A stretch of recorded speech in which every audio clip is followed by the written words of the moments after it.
Where have you come to in your search for truth? Where have you come to in your inquiry, in your sadhana? What have you actually discovered? You know, Yes. but how much you can talk about it, or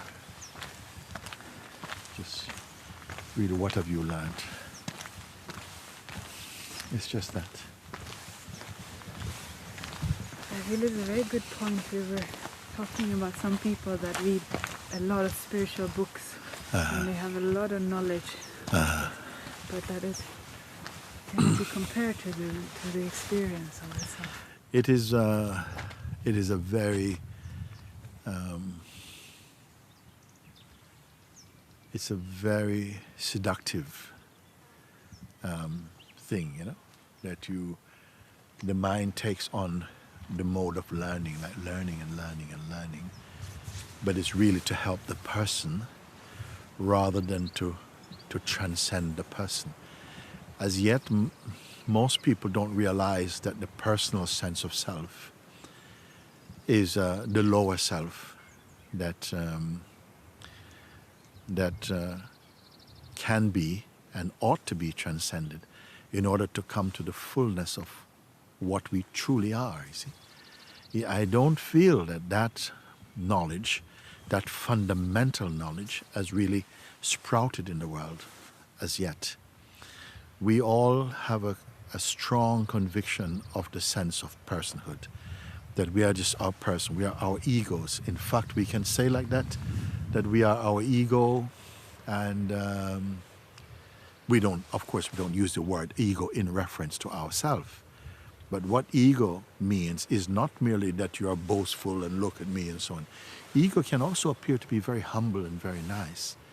What ego means, when I use the word ego, is that you take yourself to be your body and your conditioning, the conditioning that arose with this body, that you are a particular kind of person, and that with the body that you're a man or a woman, and that becomes your fundamental belief that this is what you are. I am this person, and when we indicate the person, we are really referring to a very fluctuating, unstable state of being.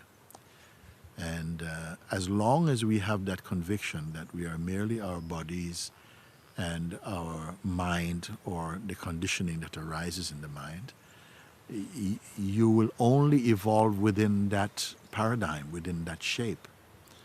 But I want you to know that there are beings in the world who have transcended, who has gone beyond the limitations of personhood. And I'd like you to know that that is actually the real opportunity and person and possibility of having a human body. That here the consciousness is sufficiently capable of transcending the stage or the state of personhood, and to return and to live inside its source, which is pure awareness. And if that has not been introduced to you, of that possibility, then it is being introduced to you now. In the true state, which we call awakening to our true nature, or you may hear other terms like self-realization or liberation or so on. It actually means that, because as long as we are living in the limited state of personhood, we will live in the realm of judgments and fears and desire and frustrations and hatred and division, and it is a very unstable, very turbulent state of mind and being. Our true nature is pure awareness beyond the mind. Now you may feel, how can we speak about beyond the mind? Because the mind is all we know. Well, if the mind is all we know, even in saying that, the we who know the mind cannot be the mind. If something is known, You know something, I know this thing. That thing is not me. I, the knower, is who? So that knower is in fact consciousness.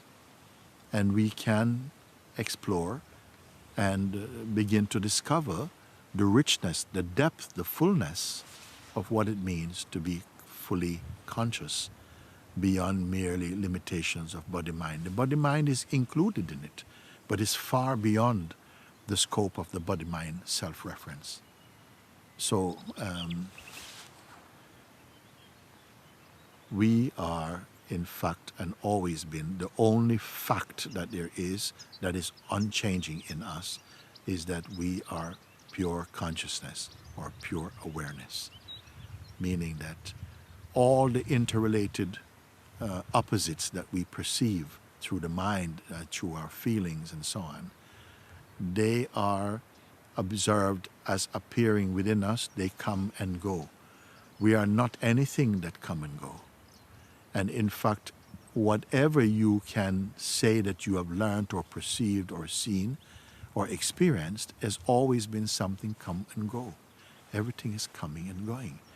And even memory, which you require to retain them, memory is also coming and going. If you are drawn to such introspection, then you'll find that a wonderful force begins to open up within you to take you deeper.